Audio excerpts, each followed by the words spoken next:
Deixa o Espírito Santo agir. Então iniciamos agora a nossa série de mensagens, Uma Igreja Apaixonante. Primeira palavra dessa série, a Igreja Relevante. Livro de Atos, capítulo 2, versículo de número 42. Se você puder ficar de pé para a gente ler a palavra, eu te agradeço muito, em nome de Jesus.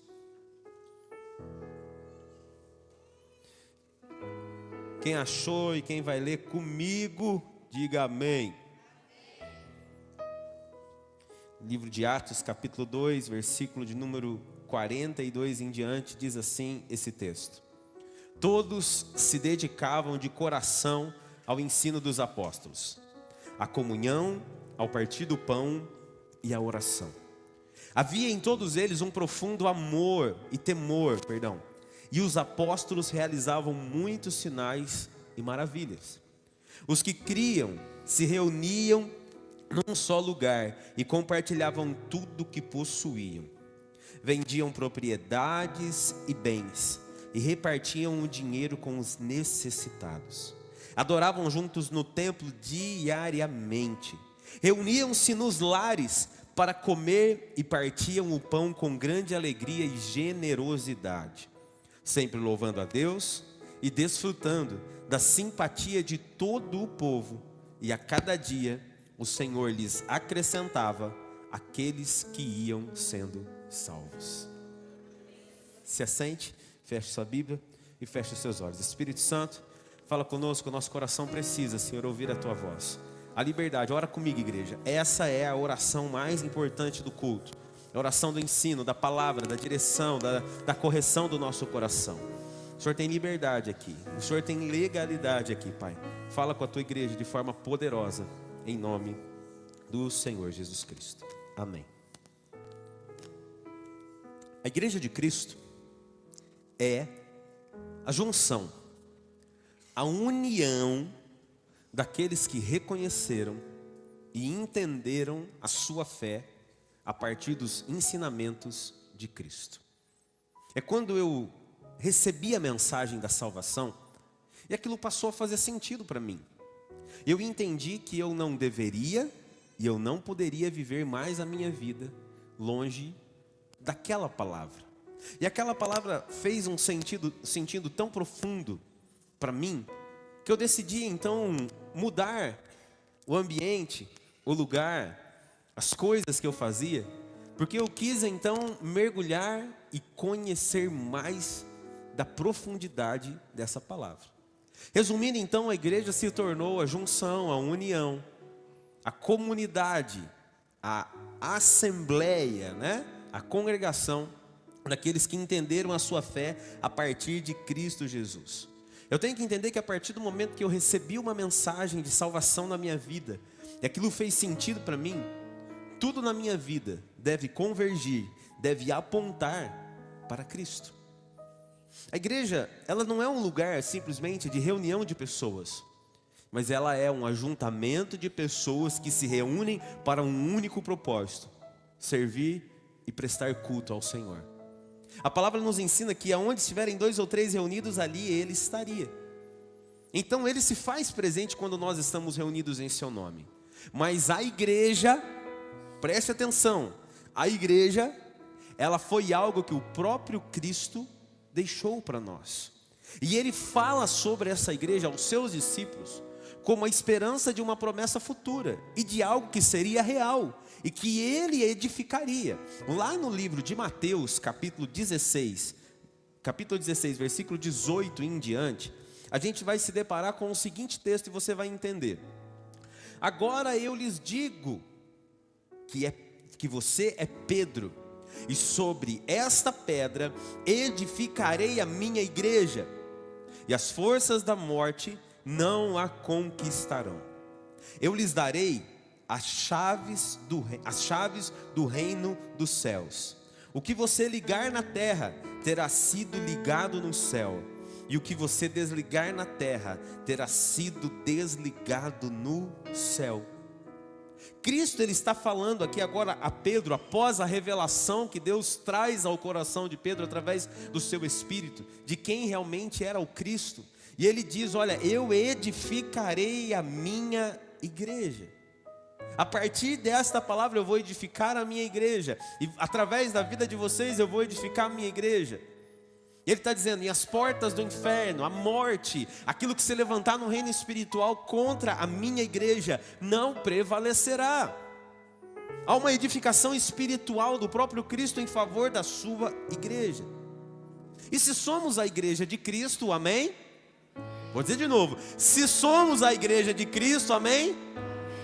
Precisamos carregar em nós as marcas de Cristo. As marcas que apontam a Jesus Cristo. Entenda o seguinte, a igreja não é o prédio. Ainda que nós tenhamos um prédio e um local para nos reunirmos. A igreja é a unidade das pessoas. Somos nós. Então, para que uma igreja, preste atenção nisso, ela carregue as marcas de Cristo na sua totalidade, eu preciso carregar as marcas de Cristo na minha individualidade. Eu preciso me posicionar de fato como alguém que serve a Cristo, porque se assim eu fizer, aquilo que eu carregar em mim como marcas de Cristo, somará na totalidade do que é a igreja. Então uma igreja relevante para o seu tempo, precisa carregar em si as marcas de Cristo. Quais marcas são essas? Muitas marcas. De milagres sobrenaturais, manifestação de poder. Mas hoje eu quero mergulhar com você nesse entendimento de que uma das marcas mais importantes do ministério de Cristo é a marca da relevância. E quando eu falo sobre relevância, eu não estou falando sobre estrutura física de um lugar, e eu não estou falando apenas sobre o número de pessoas que frequentam um lugar, porque a gente tem na nossa mente, meio que automático, que quando a gente fala sobre algo relevante, a gente está falando sobre algo muito grande, algo muito poderoso, algo assim impressionante aos olhos dos homens. Mas relevante de acordo com a palavra de Deus não é isso. Isso também mostra ou demonstra a relevância. Mas a gente não pode medir a relevância de algo simplesmente pelo tamanho que aquilo tem. Mas nós precisamos entender se nós carregamos no nosso coração de forma individual, e se isso que a gente carrega tem somado à igreja, para que de fato ela seja relevante no seu tempo. Jesus foi extremamente relevante. As marcas do ministério de Jesus foram relevantes no seu tempo. A mensagem que Cristo trouxe a esse mundo se tornou tão relevante que permaneceu após ele, continuou viva no coração dos discípulos, continuou na primeira igreja, na igreja primitiva, continuou de séculos em séculos, e se passaram já mais de 2000 anos, e a mensagem de Cristo ainda continua atual e relevante, porque ela é uma palavra viva. Passou-se todo esse tempo, e a igreja de Cristo ainda está de pé. Nós cantamos hoje aqui, tentaram perseguir, tentaram parar, tentaram destruir a igreja de Cristo, mas a igreja sempre prevaleceu. E a igreja vai prevalecer até o fim, porque a igreja não é edificada por mãos humanas. As mãos humanas são usadas por Deus para construir algo, porque quem edifica a igreja é Cristo. Ele está dizendo isso, não sou eu que estou falando, o Senhor está falando a Pedro e aos seus discípulos: eu edificarei a minha igreja. Há uma centralidade nisso. Cristo assumiu a responsabilidade da edificação da igreja. As minhas mãos, as suas mãos, a minha voz, a tua voz, a nossa vida, ela é usada como um instrumento, sim, para a edificação, mas a condução de tudo vem do próprio Senhor. A igreja foi deixada como um sonho e um desejo de Cristo, para que ela impactassem as gerações. Isso tem acontecido. E se aquilo que nós estamos fazendo nas nossas igrejas nasceu no coração do Senhor, tem vindo da vontade do Senhor para nós, aquilo que nós estamos vivendo aqui vai impactar as próximas gerações, porque estamos estabelecendo algo que não é nosso. É tão interessante e tão lindo a gente pensar no próprio Cristo falando, dizendo assim: eu vou edificar a minha igreja. e as portas da morte não prevalecerão contra ela, não a conquistarão. Está dizendo, o inferno pode se levantar. A morte, que é o pior inimigo que o homem pode ter, pode se levantar contra a igreja, mas ainda assim a igreja ficará de pé. A igreja permanecerá de pé. Nós temos liberdade, como foi dito aqui. Esse mês, ainda que pequena, a nossa igreja enviou uma oferta para missionários que estão lá no Nepal, que deixaram tudo, deixaram família, deixaram tudo. Ela perdeu, a esposa do missionário perdeu o avô essa semana, que é o patriarca da família, e ela está lá longe, abrindo mão para pregar o evangelho para um povo que não tem acesso, mas estão lá arriscando a própria vida para levar a mensagem de Cristo. Isso é igreja, amém, queridos? E mesmo nos lugares mais difíceis, inóspitos e de tão intensa perseguição, a igreja está prevalecendo. Mas aqui nas palavras de Cristo fica um alerta para mim. É totalmente possível construir uma igreja e ela não ser edificada em Cristo. É totalmente possível construir uma igreja e ela não ser edificada em Cristo. Uma igreja que nasce pelo propósito errado. Uma igreja que nasce pela direção errada. Uma igreja que se move na direção errada, da força do braço de alguém. É uma igreja que fica pelo caminho. É uma igreja que em todo tempo, a todo momento, ela precisa ter subterfúgios para que as pessoas venham. Lá atrás, 2012, quando eu cheguei aqui nessa cidade, eu sempre fui e sempre sou uma pessoa que gosta de festa, gosta de movimento, gosta de envolvimento, amém, queridos? Eu acho que igreja é isso, é envolver, é estar junto, é celebrar. Mas lá atrás, quando eu cheguei aqui, alguém disse para mim assim: pastor, aqui em Pinhal o senhor precisa fazer isso, aqui em Pinhal o senhor precisa fazer isso, aqui em Pinhal o senhor precisa fazer aquilo. Aí veio aquele, aqui em Pinhal, não, nada contra, pelo amor de Deus, tá? Mas eu só estou dizendo para você entender. Aqui em Pinhal o senhor tem que dar oportunidade, nada contra. Mas sabe aquele negócio, sobe 25 pessoas no mesmo culto, no púlpito? Você fica perdido, você não sabe nem o que está acontecendo. Fala, meu Deus, o que é agora? Nada contra, tem gente que entende essa liturgia e amém, glória a Deus por isso, e que Deus use poderosamente. E eu disse para essa pessoa assim, ó, as pessoas que decidirem caminhar conosco, independente de quantas sejam, o que vai atrair elas à igreja, não é a função ou a oportunidade, mas é o amor a Cristo e a sua palavra. Porque se tem uma coisa no meu coração e que sempre vou fazer, é pregar a palavra com muita verdade. E se a palavra não for capaz de atrair, cativar e manter alguém, não é um evento, não é uma oportunidade que vai manter alguém. Porque alguém que vem pelo evento, alguém que vem pela oportunidade, sai pelo mesmo motivo. Quem vem pela palavra permanece, resiste e luta e constrói. Uma igreja é assim. Pessoas sedentas pela palavra. Por isso eu quero dizer que quando eu olho para a igreja de Atos, eu identifico que é possível a gente construir uma igreja no Senhor e edificá-la assim no Senhor. Da mesma medida que é possível ter uma igreja que não é edificada em Cristo, eu creio numa igreja que está sendo construída e edificada nos princípios da palavra.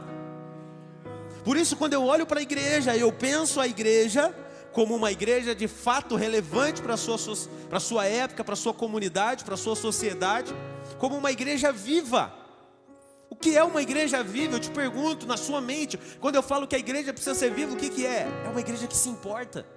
É uma igreja que tem movimento. Quando eu olho para o ministério de Cristo, o ministério de Cristo não era estático.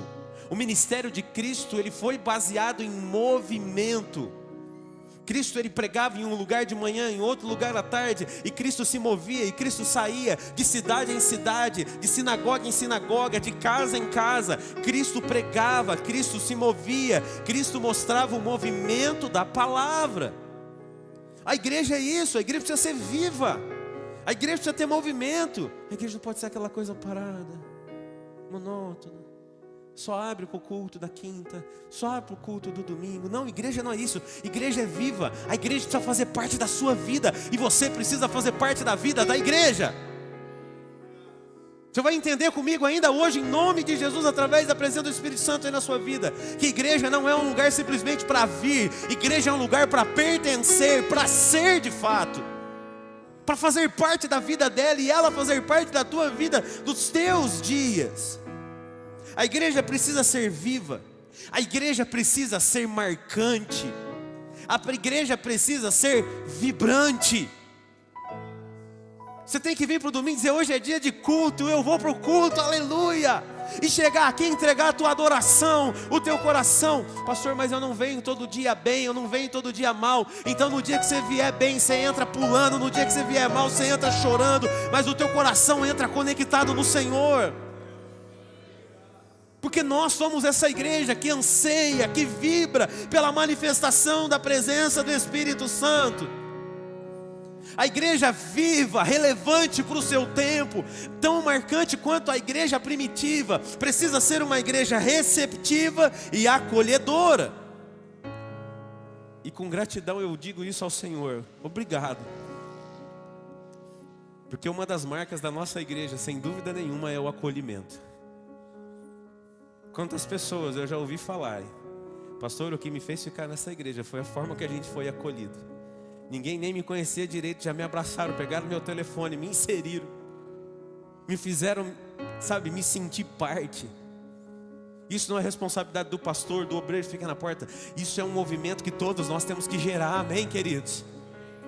Tem visitante na igreja, a gente abraça, a gente insere, a gente diz: chega pra cá, faz parte, ó, você não está sozinho, ó, vamos caminhar junto, ó, eu quero estar com você. Isso são marcas de uma igreja relevante além do seu tempo.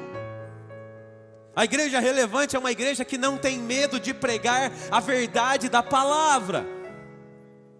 Porque a verdade da palavra não ofende, a verdade da palavra confronta. Quem se ofende pela palavra é porque não entende que a palavra é viva e de Deus. Porque uma palavra viva, verdadeira e que vem do trono de Deus para o nosso coração, não ofende, ela confronta, ela alinha, ela corrige. Então uma igreja relevante para o seu tempo prega a verdade.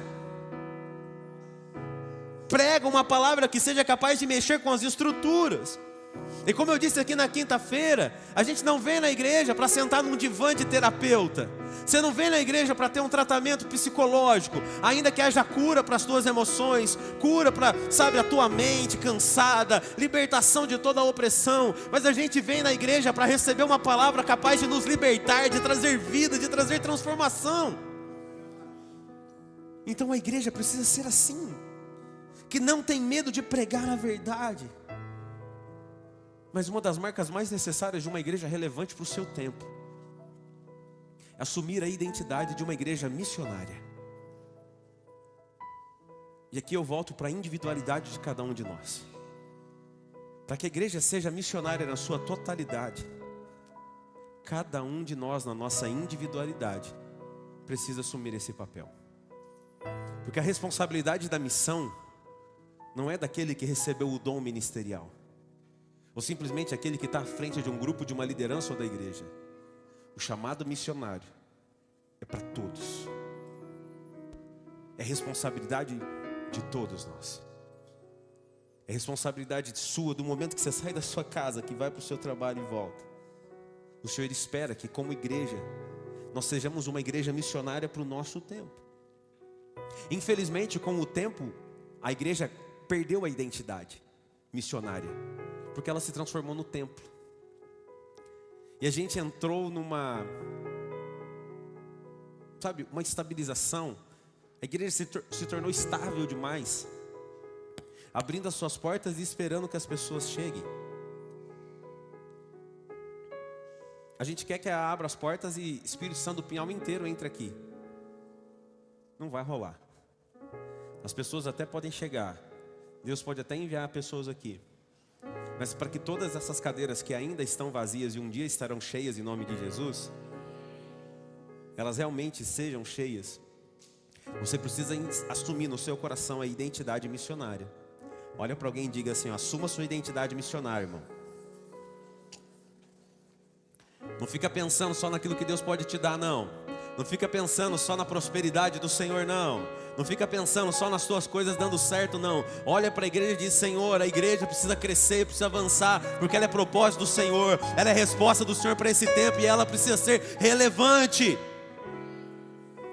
Você tem que se preocupar com isso. A nossa mente tem que estar conectada com isso. A gente precisa deixar de sermos estáticos e sermos pessoas que movimentam de fato a igreja. Lá no livro de Atos, capítulo 1, versículo 8, as palavras de Jesus ainda ecoam na mente dos discípulos. Atos, capítulo 1, versículo 8, diz o seguinte: Jesus está dizendo: vocês receberão poder quando o Espírito Santo descer sobre vocês. Aí vem a parte daquilo que Ele espera de nós. E serão minhas testemunhas em toda parte, em Jerusalém, em toda a Judéia, em Samaria e nos lugares mais distantes da terra. Entenda o processo comigo, vem comigo mergulhar aqui nesse entendimento, nessa linha do tempo. Jesus vem, começa a pregar o Evangelho, escolhe os seus discípulos, começa a alcançar multidões através da sua palavra. Lá no findar dos 3 anos de ministério, Ele diz: agora eu vou voltar. A partir de agora não é mais comigo, agora é com vocês. E através da vida de vocês, a igreja será levantada, a igreja será construída e eu edificarei a igreja. Mas para que isso aconteça, aí a gente chega em Atos capítulo 1, versículo 8. Vocês vão ter que esperar que um poder do alto seja derramado sobre a vida de vocês. E quando esse poder do alto e sobrenatural for derramado sobre a vida de vocês, então aí vocês estão prontos para sair e então implantar a igreja.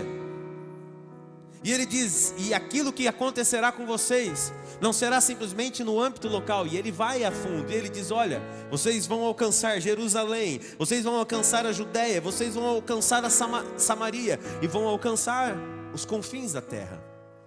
Aquilo que Cristo derramou sobre nós como poder e autoridade, como presença do Espírito Santo, que nós falamos no último mês todo, não é para ficar em nós, é para que a gente alcance pessoas. Então eu vou te perguntar de novo: você tem feito alguma coisa para que a sua identidade missionária de fato seja revelada? Para que o reino avance? Para que pessoas cheguem-se a Cristo através da sua vida? Presta atenção comigo aqui, foca aqui comigo. Jerusalém, o que é o teu Jerusalém para você ser um missionário no seu Jerusalém? É aqueles que estão perto de você. São as pessoas que convivem com você, na sua casa, na sua vizinhança, no seu trabalho, no seu curso, na sua faculdade. É aquele círculo de amizade próximo, que você pode se tornar um missionário para eles. Você pode falar de Jesus para eles. Você pode impactar o coração das pessoas que convivem com você. Eu quero te cutucar aqui hoje. Você tem impactado? E de que forma você tem, se tem, e de que forma você tem impactado o coração das pessoas que convivem com você? Você é uma pessoa que tem gerado esperança, alegria no coração das pessoas? Você tem assumido a sua responsabilidade de levar a mensagem do reino ao seu Jerusalém? Ele continua dizendo assim: também a Judéia. O que é a minha Judéia? São as pessoas que estão aos arredores. Talvez aqueles que você não tem tanta intimidade, aqueles que talvez você nem conhece direito, mas você sabe que ele está precisando. Deus tocou no seu coração e você pode levar uma palavra para essa pessoa. A nossa Judéia como igreja é quando a gente começa a olhar além da cidade. A gente começa a olhar além. Ei, igreja, Cristo edifica a sua igreja. E na edificação da igreja, cada igreja faz parte do corpo de forma geral. E assim como cada igreja tem a sua identidade para fazer parte do corpo, a nossa igreja tem a sua identidade. Preste atenção. Pastor, vamos ter pessoas se convertendo aqui na igreja? Em nome de Jesus, muitas, amém? Vamos ter gente se batizando aqui? Em nome de Jesus. Vamos ter cura no meio da igreja? Em nome de Jesus. Vamos ter testemunho de libertação? Em nome de Jesus. Mas a marca mais profunda da nossa igreja é a cura de ministérios feridos. Pessoas que foram feridas em outros lugares por causa do desenvolvimento do seu ministério. O Senhor as direciona, o Espírito Santo cura e as reinsere no corpo de Cristo. Essa é a marca mais profunda da nossa igreja. É a identidade que o Senhor nos chamou para assumir. Então, por onde nós formos, essa será a maior marca da nossa igreja. Então, quando eu penso na Judéia, eu tenho que pensar assim: existem pessoas em Mogi Guaçu que estão precisando ser curadas, amém? Pastor, mas tem 1 milhão de igreja lá. Vai ter 1.000.001, porque Deus nos chamou com essa identidade para alcançar algumas pessoas lá. Pastor, São Paulo tem 2 milhões de igreja, mas se o Senhor nos chamou para levarmos uma mensagem através do Espírito Santo capaz de curar os corações de pessoas que foram feridas ministerialmente, logo vai ter uma igreja lá para que essas pessoas sejam alcançadas e a gente possa cumprir o nosso papel no reino. Isso é a nossa Judéia. É o nosso papel, identificar aonde a gente pode levar essa mensagem. Ele está dizendo sobre a Samaria. A Samaria é aquele lugar um pouco mais distante. São os outros estados dessa nação, amém? Sim ou não? A gente levar essa mensagem. E os confins da terra é aonde o Senhor nos levar. Então, qual é o teu Jerusalém? Qual é a tua Judéia? Qual é a tua Samaria? Qual é o teu confim? O teu confins da terra? Até onde você pode levar essa mensagem? Até onde você pode levar essa palavra? Quando eu olho na igreja de Atos, eu vejo a igreja cumprindo aquilo que o Senhor Jesus esperava dela. Olha os versículos que nós lemos. Nos trazem marcas importantíssimas da igreja. Todas essas marcas para mim se encaixam dentro dessa maior que é a relevância. O porquê a igreja de Atos foi tão relevante para o seu tempo. Esta igreja registrada como igreja primitiva. Aqui o texto que a gente leu diz que eles se dedicavam de coração ao ensino dos apóstolos. Sabe o que eu vejo aqui? Uma igreja formada de pessoas com um coração disposto a aprender. Vou dizer de novo. Eu vejo nesta igreja um grupo de pessoas com um coração disposto a aprender. Mais do que estar em um lugar, eu preciso ter um coração pronto para ser ensinado, para ser moldado. Dá uma incomodadinha na pessoa perto de você e pergunta para ela assim: você é uma pessoa ensinável? E já olha rápido para cá. Já olha, porque eu não quero confusão. Não é o seu caso, mas vai que a pessoa que está do seu lado é muito teimosa. Não olha. Porque tem gente, irmãos, que eu vou falar uma coisa para vocês. Tem gente que é cabeça dura. Tem gente que é difícil de entender as coisas. Tem gente que você ensina, você desenha, você pinta. Você faz até mímica, mas a pessoa não entende, irmãos. Mas a marca de uma igreja relevante é ter um coração ensinável. E olha que profundo e tão lindo isso. Aqui diz que eles se aplicavam em aprender tudo aquilo que era a respeito de Cristo, vindo da mensagem dos apóstolos. Pegou isso aqui comigo? A mensagem central. Preste atenção. Eu não estou falando isso sobre mim, eu estou falando isso pregando como um princípio para você. A mensagem central do reino, da igreja, sempre será Cristo. Tudo tem que convergir, como eu falei no começo, tudo tem que apontar para Ele. Mas Deus levantou líderes, pastores para pregarem a palavra. Deus levantou sacerdotes para pregarem a palavra. E aqui nós temos sido temor para pregar a palavra. Sabe o que é você ficar 2 semanas preparando palavra, irmãos? 2 semanas para pregar. Revisar uma palavra por cerca de 4 horas. Tira coisa, coloca coisa, ora. Sobe nesse altar com o coração queimando, dizendo: Senhor, que eu consiga falar aquilo que o Teu Espírito Santo direcionou. Sabe o que é isso? O temor. Então eu quero dizer para você, aquilo que nós ensinamos nesse altar, tenha como uma direção do Espírito Santo de Deus no seu coração. Porque o princípio daquela igreja nos mostra exatamente sobre isso. Eles aprendiam a palavra, mas aprendiam sendo direcionados por alguém que Deus levantou para direcioná-los. Outra coisa que a gente identifica naquela igreja, havia temor. A gente precisa resgatar o temor pelas coisas de Deus. A gente precisa resgatar o respeito pelas coisas de Deus. A gente precisa resgatar o temor pelo culto. A gente precisa resgatar o temor por Deus dentro da nossa casa. porque a gente não é um personagem. Você não pode ser um personagem na igreja, ser uma pessoa diferente na sua casa. Você tem que ser a mesma pessoa aqui, a mesma pessoa na sua casa. A essência que você derrama aqui é a essência que você constrói na intimidade, e isso é reflexo de temor. Faz o seu coração respeitar a Deus, faz o seu coração obedecer a Deus.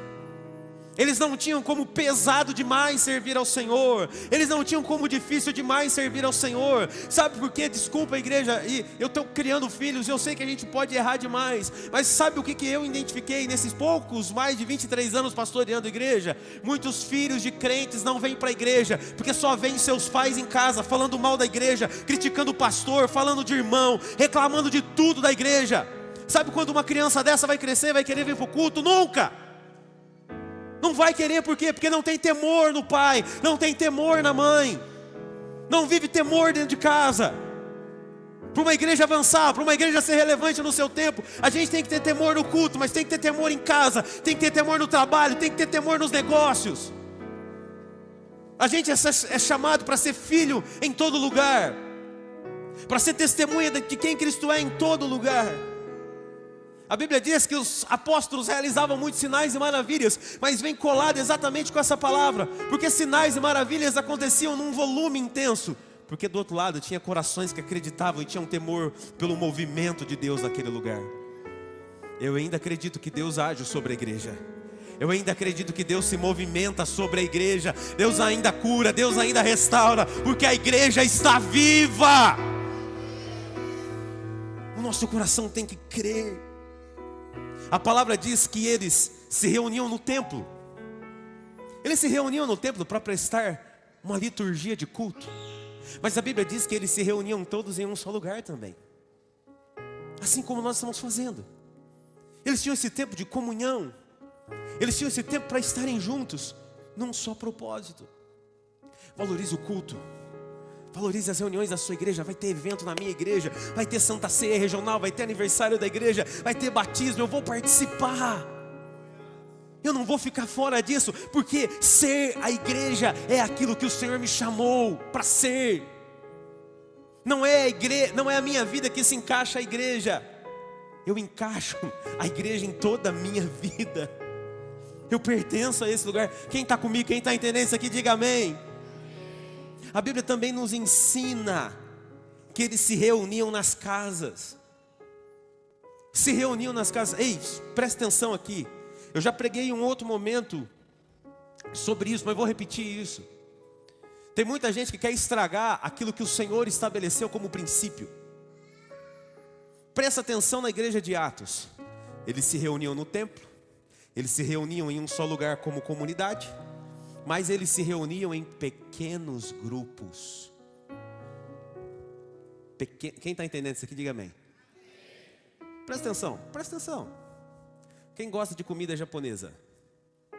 Oh, glória. Quem não suporta comida japonesa? Pronto. Aqui. Então imagina comigo. Eu participei do culto, glória a Deus, amém? Estou reunido como igreja, estou aqui. Acabou o culto. Me deu vontade de comer comida japonesa. Eu vou chegar e chamar o Léo, que acabou de erguer a mão, falou que não suporta. Léo, vou te levar no rodízio japonês, você vai comer tudo. Faz sentido? Faz sentido? Mas eu estava no culto com ele, certo? Mas fora do culto eu já tive um momento de comunhão, já tive um momento de unidade, mas agora eu tenho um momento particular, de uma intimidade maior. Então quem que eu vou levar comigo lá na comidinha japonesa, para comer uma comidinha japonesa? Quem gosta? A Emily já está sorrindo. Senhor, eu recebo essa profecia na minha vida. Eu vou convidar a Emily, vou convidar o outro que gosta. Porque faz sentido a gente compartilhar de coisas que nós pensamos da mesma forma. Você está entendendo isso aqui? Aí tem uns chatos de plantão. Então eu estou dando um recado aqui, ó, direto ao coração dos chatonildos da igreja. Não seja chato. Para de ser insuportável. Para de reclamar.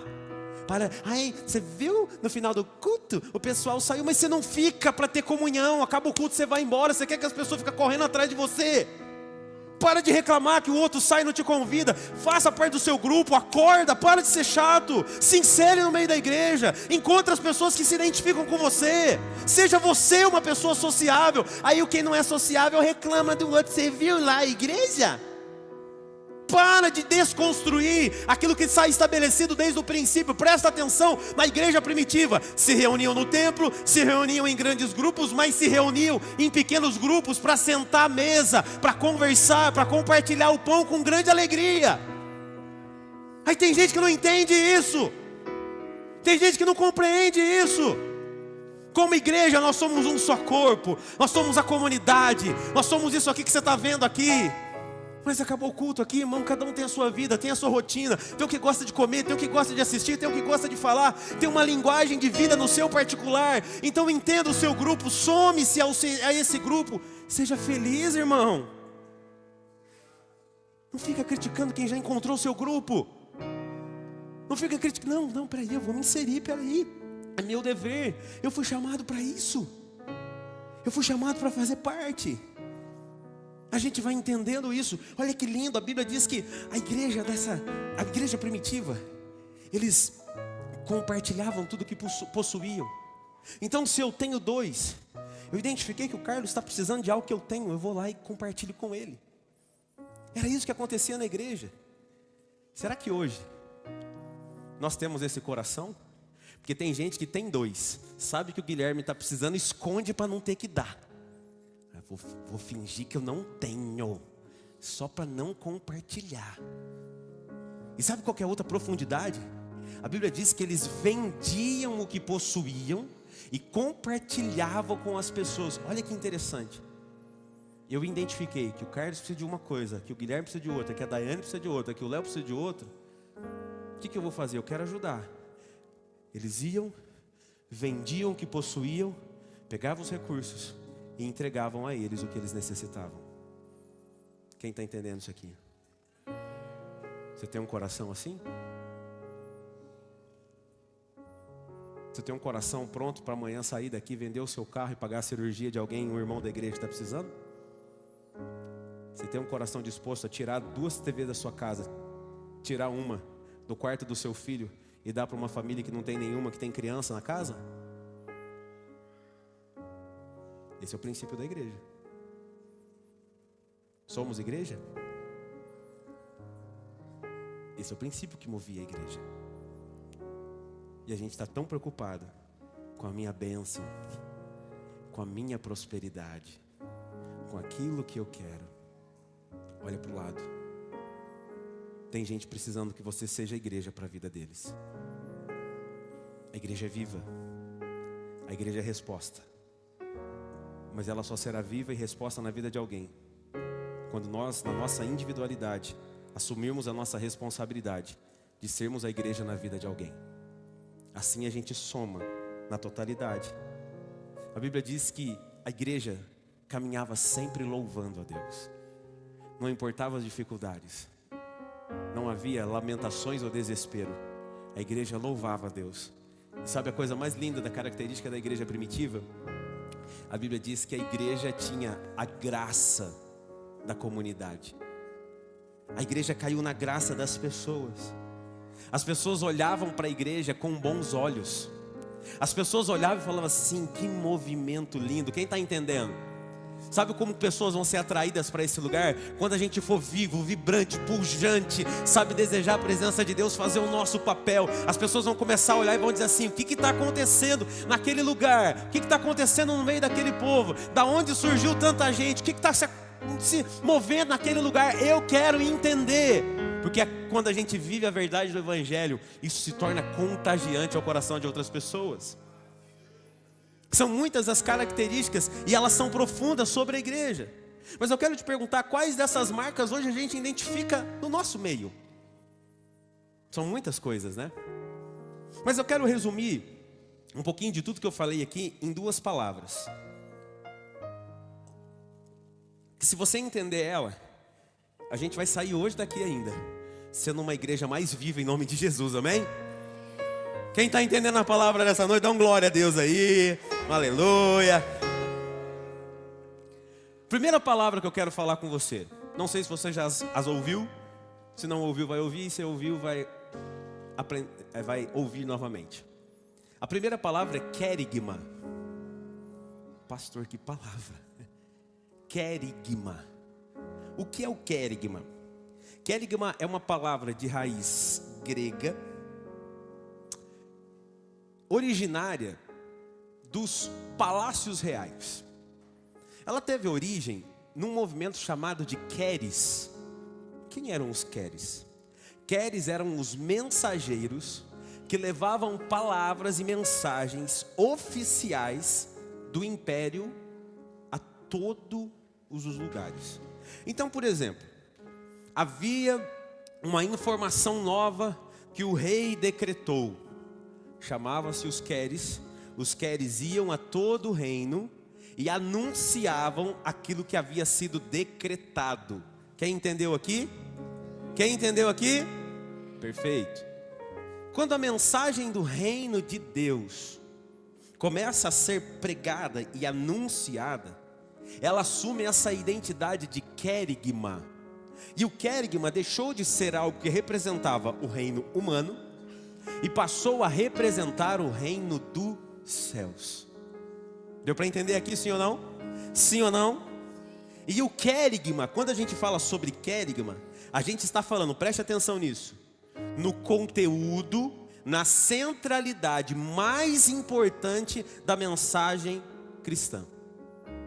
A parte mais profunda e mais importante da mensagem cristã, ela é definida e citada como querigma.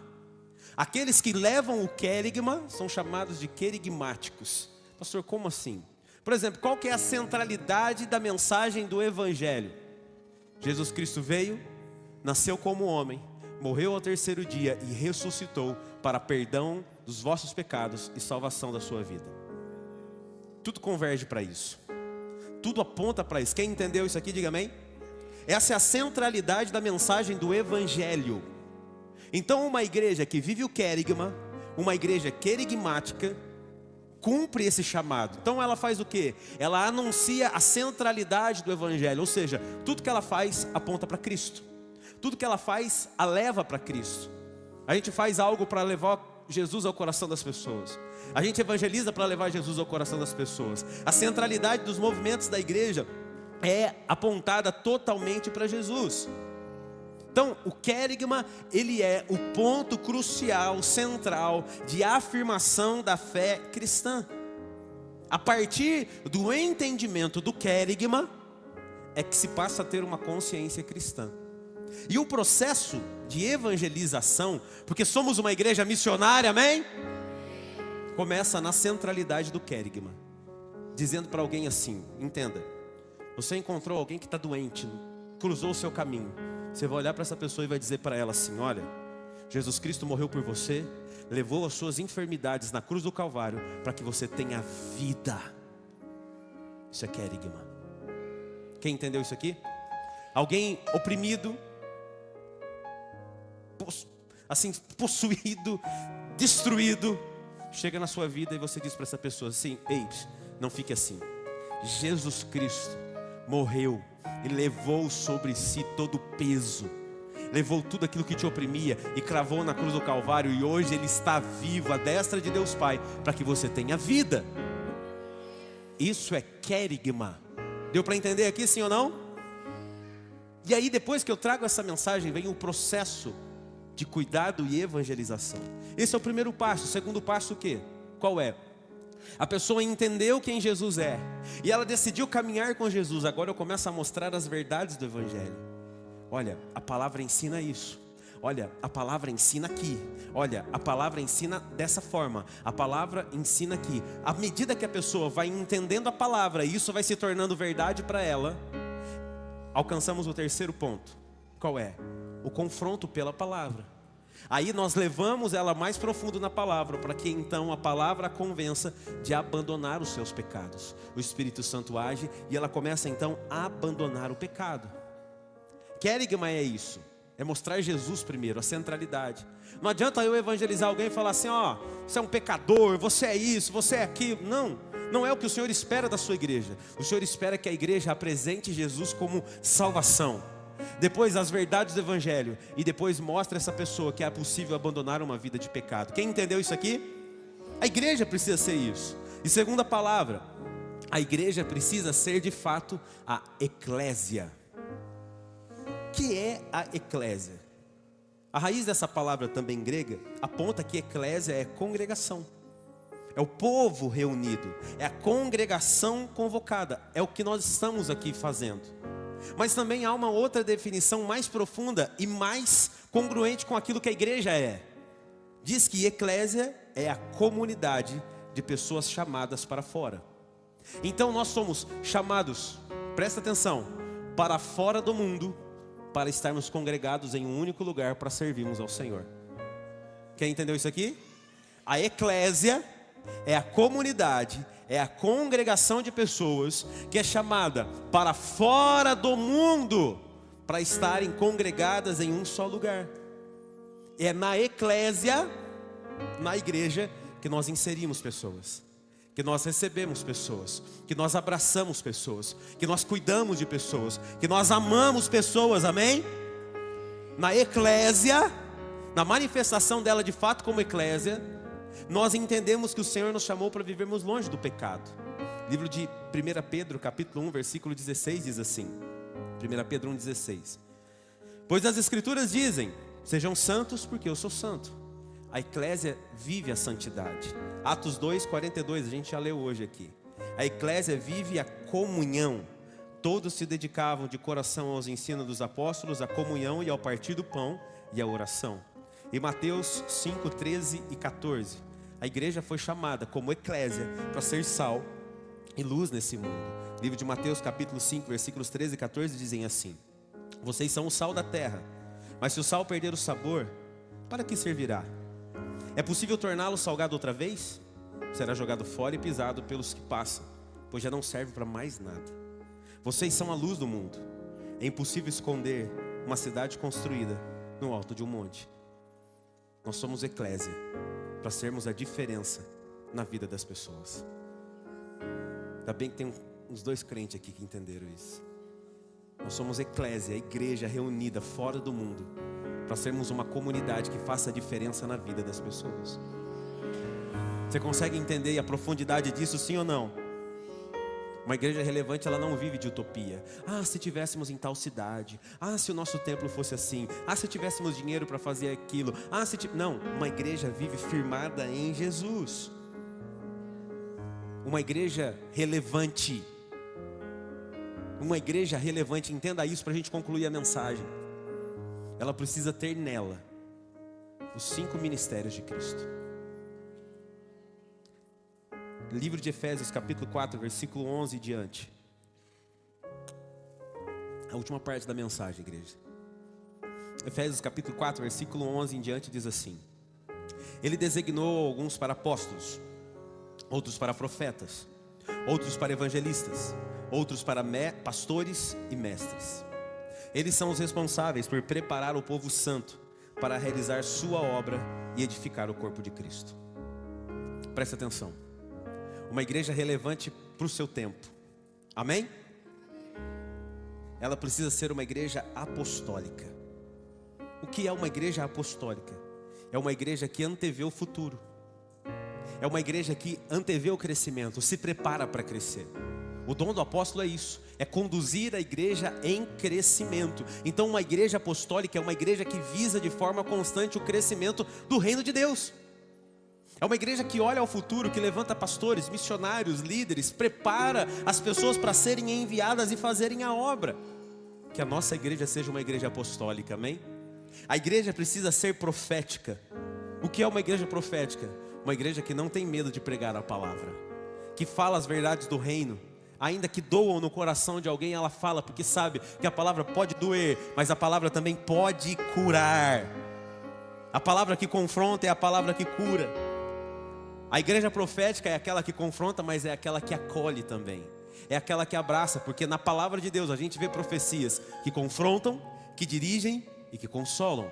Então que a nossa igreja seja uma igreja profética para essa geração em nome de Jesus.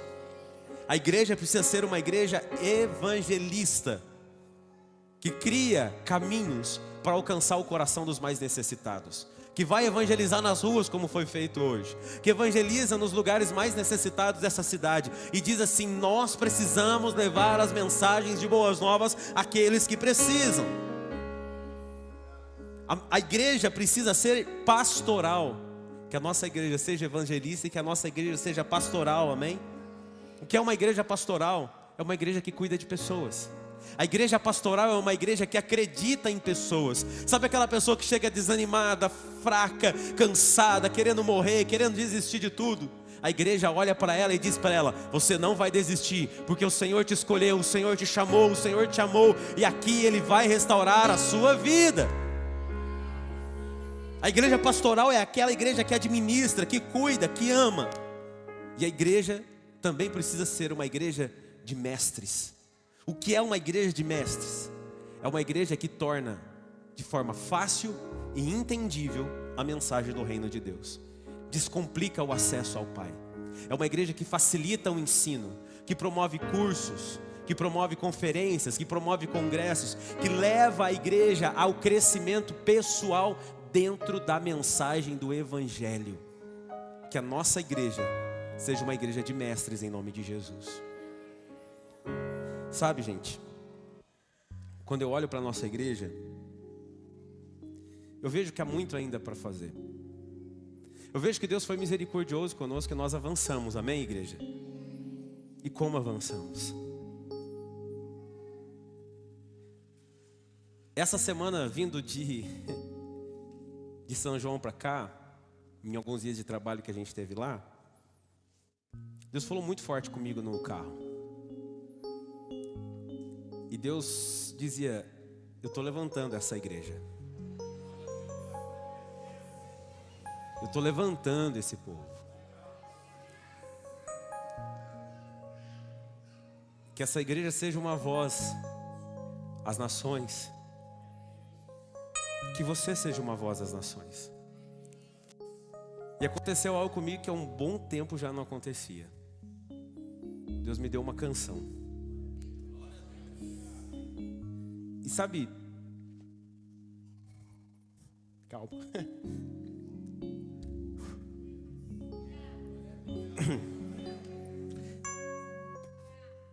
Que parece que veio pronto assim, sabe? Passei por rua, peguei ele de surpresa.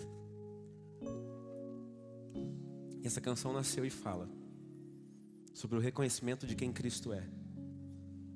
E que nós louvaremos o santo nome dele em todo o tempo.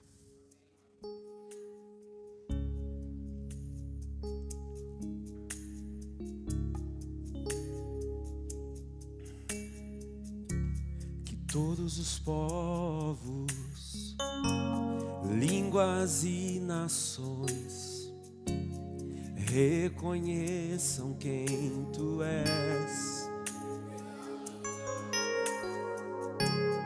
Nunca houve e nunca haverá um Deus tão grande como tu.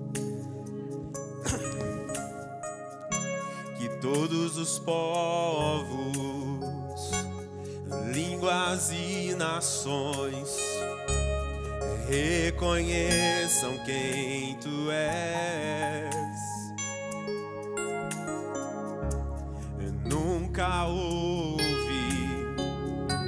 e nunca haverá um Deus tão grande como tu.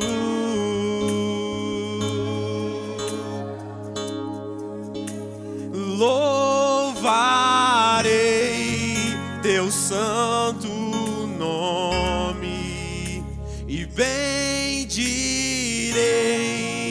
teus grandes feitos em todo tempo. Adorarei ao grande eu sou. Eu louvarei e louvarei teu santo nome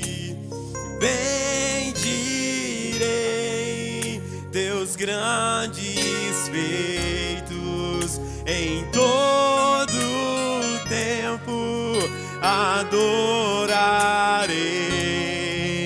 ao grande eu sou. Eu louvarei o seu santo nome, Senhor, e louvarei teu santo nome, e bendirei teus grandes feitos, e em todo tempo adorarei ao grande eu sou. Posso te ouvir? Se você já aprendeu, você pode cantar ao Senhor. Eu te louvarei, Senhor, e teu santo, bendirei em todo tempo, adorarei ao grande eu sou. Mais uma vez nós louvamos o teu santo nome, louvarei teu santo nome, e bendirei teus grandes feitos, e em todo tempo adorarei ao grande eu sou.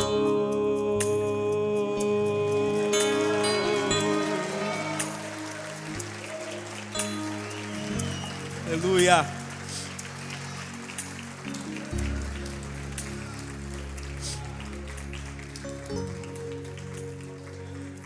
Que nós sejamos a igreja que louva Ele em todo tempo, amém?